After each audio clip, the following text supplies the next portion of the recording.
Greetings and welcome to Talk a Little, Learn a Lot, the American Society of Naval Engineers podcast. I am your host, Stephen Phillips. In this podcast, we talk a little and learn a lot about naval engineering while inspiring the next generation of STEM professionals.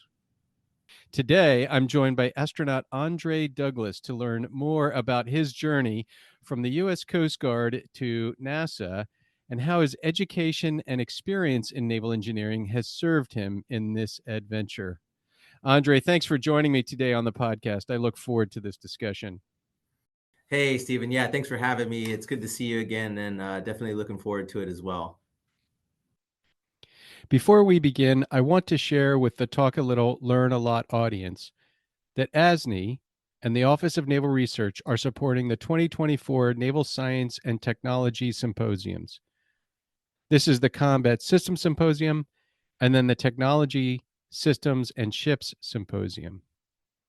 They will be from December 9th through the 12th at the George Mason University, Arlington, Virginia campus. In recent years, ASNE Combat Systems Symposium has focused on digital engineering concepts and their impact on combat systems, as well as reflected on the Secretary of the Navy's strategic objectives of how we go about expanding our forward presence, enhancing our warfighting readiness, and innovating and modernizing our combat system capability.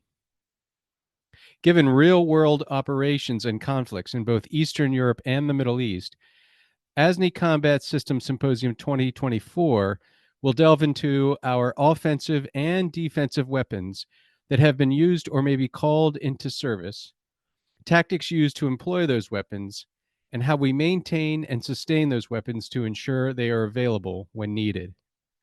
The symposium will also look at future weapon capabilities from both the benefits and the challenges perspective.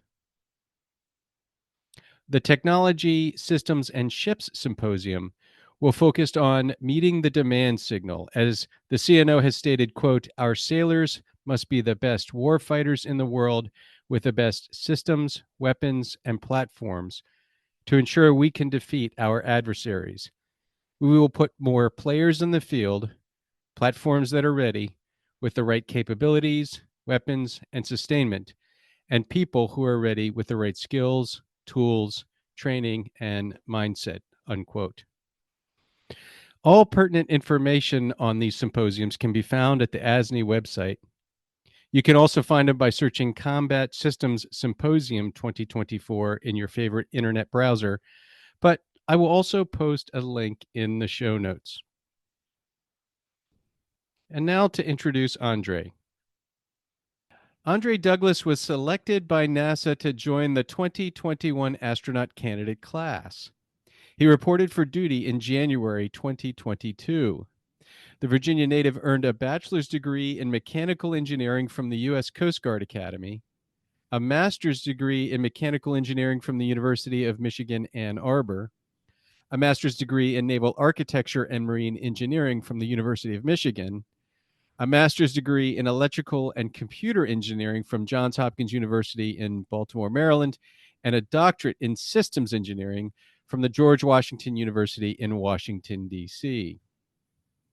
Douglas served in the U.S. Coast Guard as a naval architect, a salvage engineer, a damage control assistant, and officer of the deck. Upon selection to be an astronaut, Douglas was a senior professional staff member at the Johns Hopkins University Applied Physics Lab. He was working on maritime robotics, planetary defense, and space exploration missions. Douglas holds a professional engineering license in the state of Virginia and is a champion of youth mentoring and development through FIRST robotics competitions and junior achievement mentoring programs. Andre, as I suggested in the opening, I want to talk today about your service in the Coast Guard and your journey to becoming an astronaut. But before we delve into those discussions, ASNE, as an engineering organization, we're interested in how folks are connected to naval engineering. Where does their passion from that come from? So I know that you have an MS in naval architecture, marine engineering. So, what led you in particular to pursue that degree, and how have you used it in your professional life? Yeah, great question, Steve. Interesting enough that I started off purely in the mechanical engineering space. And when I joined the Coast Guard, they'd give me a lot of tools, which was very helpful. But one of the tools was going to graduate school. They helped pay for it. And that's how I got into the naval engineering, degree in the field. And it was quite a blessing because, the thing that is very interesting about it is you're really a systems engineer, which at the time I didn't really appreciate. I think when we start off in our careers, we're very, I would say, technical in the engineering field. We focus on controls, we focus on structures, some unique, very technical, deep topic. And when you do naval engineering, it's really how do all these pieces of systems come together to build one ship? And not only that, but how does one ship interact with this environment, right? How does it go across sea states 3 and 4, and maintain propulsion and bending moments and things of that nature? Like, it's not just your widget, it's like the widget in the environment. I think that was really cool. But really, my introduction to naval engineering was because of the Coast Guard. I joined the Coast Guard because I wanted to serve humanity. It was a humanitarian service, but a benefit of that was, hey, learning naval engineering along the way really gave me a broader perspective of how things work together. And now you're serving as a Coast Guard reservist. But what Mhm. did you do in the Coast Guard when you were on active duty? Yeah, active duty. I started off as a junior officer, focused on the first tour, which was like an electrical division officer, and a few other collateral duties that we helped with the ship. And my main function was to basically work the engineering plant, so understand all the main engines and the generators, auxiliary equipment. Became the damage control assistant, which involves how do you, protect the ship from fire, flooding, toxic gas. You have to really understand naval architecture, and that's why they sent me to school to be able to understand ship stability and how to transfer oil and water to make sure we don't have any sort of healing, riding moments, things of that nature. And so there was a lot of different roles focused on engineering, but I also drove the ship as an officer of the deck. So understanding how ships move in the water and in an operational environment is very important to really experience that at a young junior officer age, so you can appreciate it when you start to lead people. And then in my later duties, after I went to grad school on the Coast Guard's dime, we ended up focusing on the marine safety engineering, which is slightly different than naval engineering in the Coast Guard's world. Marine safety engineering really focuses on the commercial aspect of shipping, not just naval engineering, which is primarily Coast Guard military ships. So we were analyzing, cruise ships, passenger ships, offshore drilling units, MODUs, what they call them, and ferries, things of that nature. And we got very technical and deep whenever we did salvage engineering operations to make sure we could, fix the ship with technical analysis that we report up to the chain of command. So that's kind of how I, got familiar with naval engineering, marine engineering, and applied it in the Coast Guard because they paid for the education for me to give back to them as an investment. And when you were in that naval architecture and marine engineering program, did you have a thesis that you had to complete or a final project that you had to work on? And if so, what was it?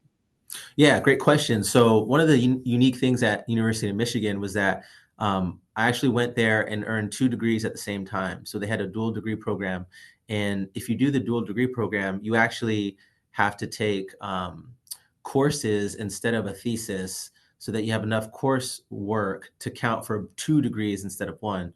So instead of taking like 30 classes or 30 credit hours, you do 50 credit hours and they double count 10. So instead of doing 60, which is literally double, they do help with like, you can double count your math courses, you can double count some of the general engineering courses that apply to both, but you're not doing a whole nother thesis.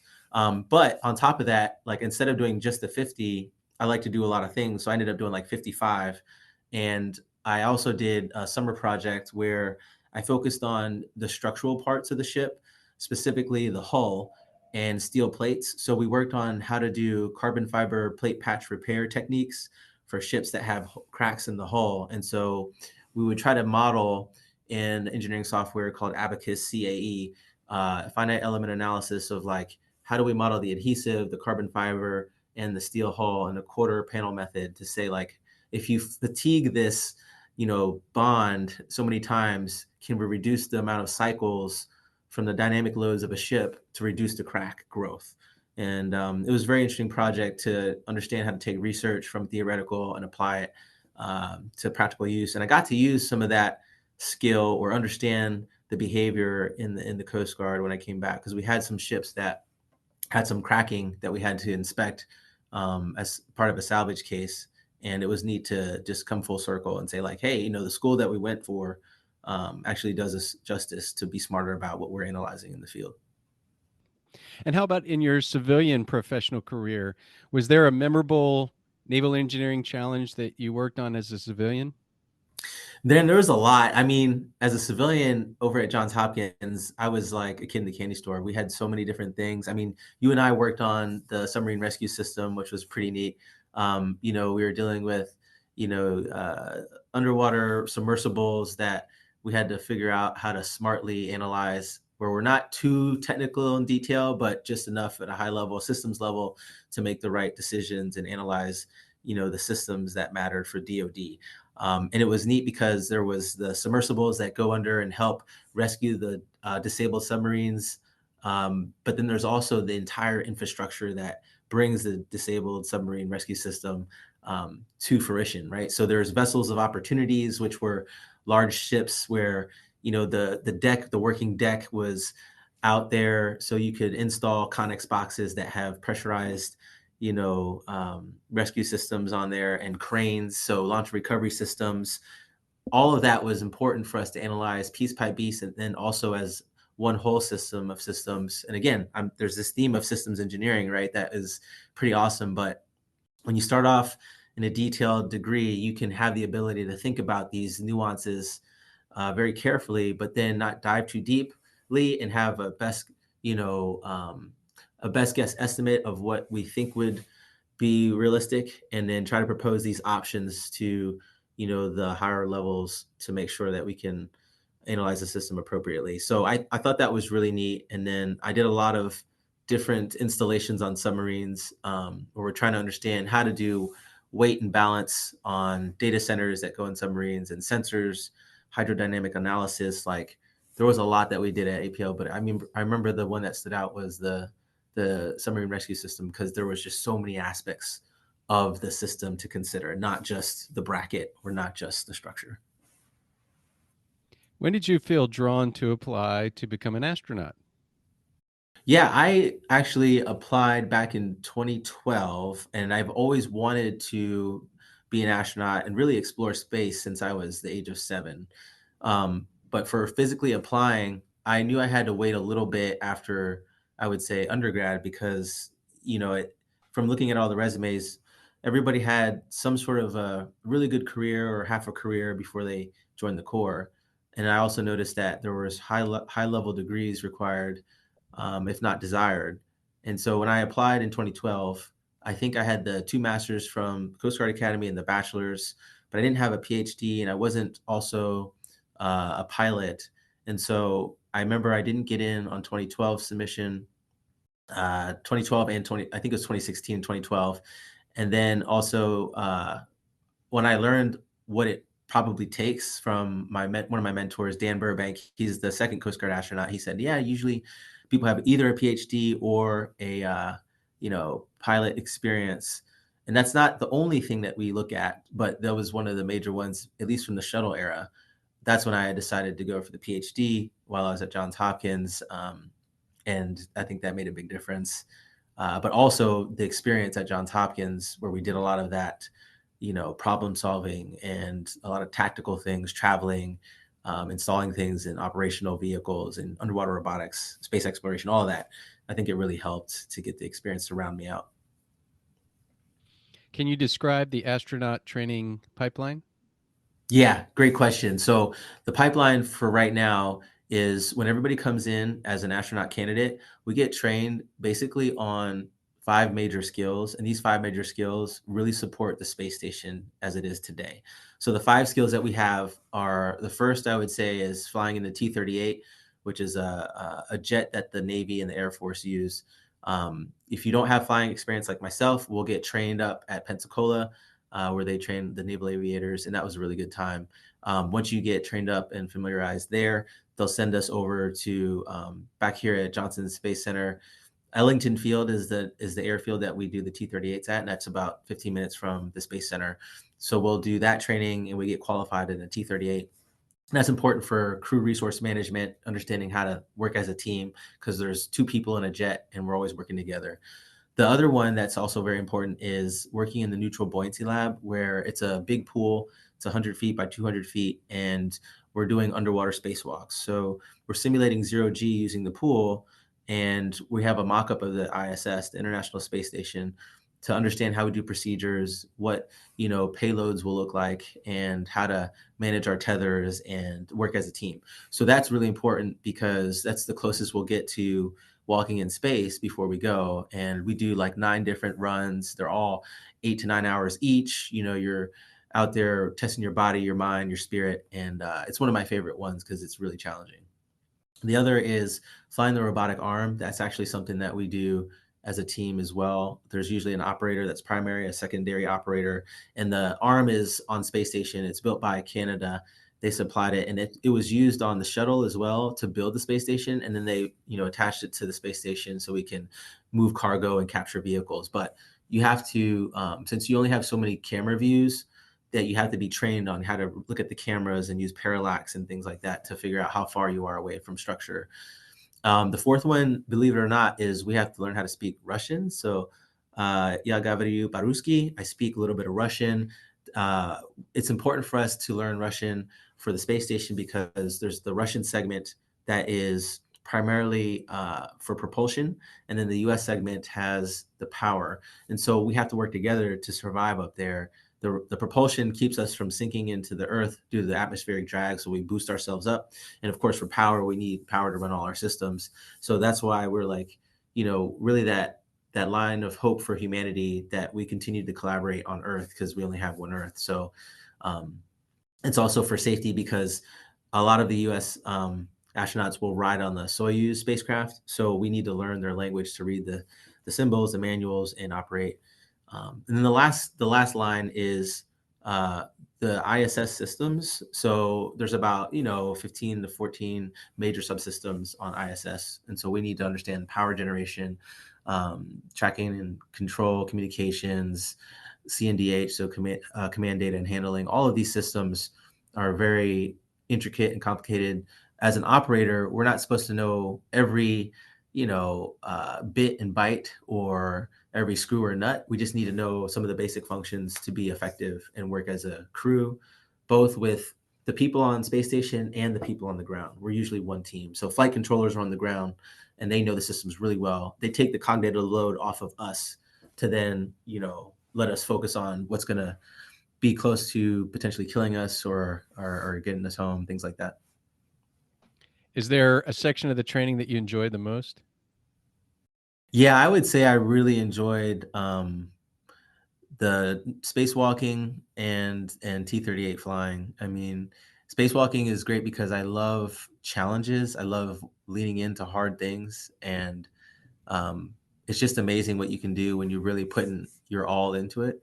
And then flying is just fun because I've always kind of wanted to be like a part of Top Gun when I was little and flying jets. And for me, like back when I was 10 and 12, I had bad eyesight and I wear contacts now. It's one of the myth busters I like to share with my community is like now the requirements for seeing, as long as it's 2020, you're able to be an astronaut. And I wasn't sure if I'd be able to do that back then. And so now being able to fly a high performance jet and go from Texas to Arkansas in a day and back before another meeting. It's an adventure. And the cool thing is you're planning your adventure yourself and you're responsible for yourself, your life. So it's high stakes but it's an adventure. What missions are you assigned to, and what will your role be in those missions? Yeah, so I'm actually assigned to the Artemis 2 mission as a U.S. backup. So we have a crew of 4. 3 of those are United States astronauts. One of them is a Canadian astronaut. So I will back up all 3 of the U.S. astronauts. The way that we have it is if our commander goes down, the pilot will slide to the commander slot, and then the mission specialist will slide to the pilot slot. And then if the pilot goes down, mission specialist slides over to the pilot slot. Mission specialist goes down, I go into the mission specialist spot. And if the mission specialist moves out of their spot, I'm going there one way or the other. So my whole hope is that nobody has to miss the flight, right? I want them to go, but if they have issues, last minute changes, I'm at the ready to support. And then the other role that we have, where I say we because there's one backup for US, there's one backup for Canada. Um, and so Jenny Gibbons will back up Jeremy Hansen, which are the Canadian astronauts. But we, Jenny and myself, we will also be the astronaut support person, which is a role during the launch where we're the last people the crew sees as we close out the vehicle. And so I think that's pretty special. Again, if I don't go on this mission where like I'm doing everything that I can to make sure everything's lined up and set up, ready to go, and also there to rescue them if something happens where we have a leak and we need to get off the pad. We have to get to an egress point, 2 or 3 miles away before the rocket potentially explodes. I mean, so there's some really high stakes there too. And it's nice for my first mission being assigned in 3 months after graduation, which doesn't happen very often. It's just awesome to be in the thick of it because the crew, they're outstanding. They're the best that we have to lead the, return to the moon missions of Artemis. And so I feel very honored to be a part of that. So exciting, right? Yeah. How has your background in naval engineering been supportive of your journey as an astronaut? Oh man. So the first thing I'll say is, as a naval engineer, you're thinking in the systems mindset, right? In the spacecraft, I mean, it even has a port and a starboard already. Like we have, kind of a leg up on just orientation of vehicles and crafts and thinking about how systems interact with each other. Naval engineering is a great precursor to that, so understanding how your circuitry and your power can affect your mechanical from, gears and mechanisms down to fluids and hydraulics and things of that nature. Like we are quizzed on that a lot, and we need to know our spacecraft. And I think like whenever I was in the Coast Guard, we were on the ship out in Florida, we had to get qualified in knowing how to draw the systems, trace the systems, understand when you get a symptom or a signature, what that might mean if you have like low lube oil or you have issues in your reefers. Like all of these diagnostic traits that we learn from being hands-on and theoretical from school, I think are very important for being an astronaut because you're going to have to know your systems pretty well, especially when you're in phases of flight that happen very quickly and you don't have time to look it up in a book. So I think that's been super helpful. But also, one of the coolest things is that you're usually interdisciplinary, where you're usually having to talk to multiple people when you're designing a ship, right? And whether it's a contractor that's doing the work for you or a system owner, like if they own the auxiliary system and you own the main propulsion system, you have to work together and do interfaces. So I think that was really helpful experience for what I do now. What do you envision as the challenges facing naval engineering today?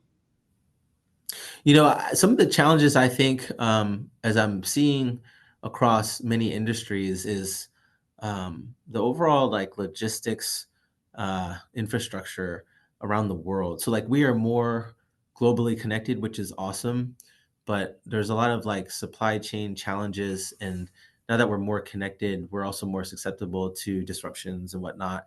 I mean, you can see this within cyber issues. You can see this with just general like people wanting to have equal wages, plants being shut down, and because things come from companies from around the world, if that one company goes bankrupt or is on a pause, that affects a lot of things in schedule. And I also think inflation and the way that things are costing, it's harder for us to build ships and come up with real time estimates that make sense to make the budgets close. And so that's also really tough. I would also say that naval engineering, I've noticed in the industry, a lot of people will start off naval engineering, but I've seen some people switch careers, which is good for growth. But I always appreciate when you have complex systems like ships and naval engineering, you have people who have been doing the field for a long time as experts and SMEs. And so as the new generation starts to jump around careers, even myself included, it's hard to keep that body of knowledge relevant, which is important. I think this goes across many industries. But and we also noticed just that the nations, there's a bit of a change or an imbalance coming of, you know, American shipbuilding, Japanese shipbuilding, Korean, and all the superpowers. That there's all this shifting going around, and we're trying to figure out what makes sense. So it's very interesting. What advice would you give to those that are interested in a career in naval engineering? Those young students that are in the, sort of in the STEM degrees right now, or they're thinking about STEM. Yeah, so I would say for naval engineering, if you are interested, definitely check it out, and it's going to give you more skills than I think you anticipate. Because I mean, the cool thing is you get to dive into many different, subsystems. And so if you're not sure that you want to be electrical or like hydrodynamicist or aero even, you'll see a lot of principles within naval engineering. So highly encouraged to explore it, because within naval engineering, you can choose to stay high and broad or dive deep into, main propulsion system or seakeeping systems, things like that. So you have a lot of options to where you don't have to feel siloed. Well, thank you, Andre, for taking time to discuss life as an astronaut and how naval engineering has supported your journey. I hope that we can welcome you back again in the future to talk a little, learn a lot, the podcast of the American Society of Naval Engineers to discuss these and other topics. Nice. Thanks for having me. Appreciate it. It's been an honor.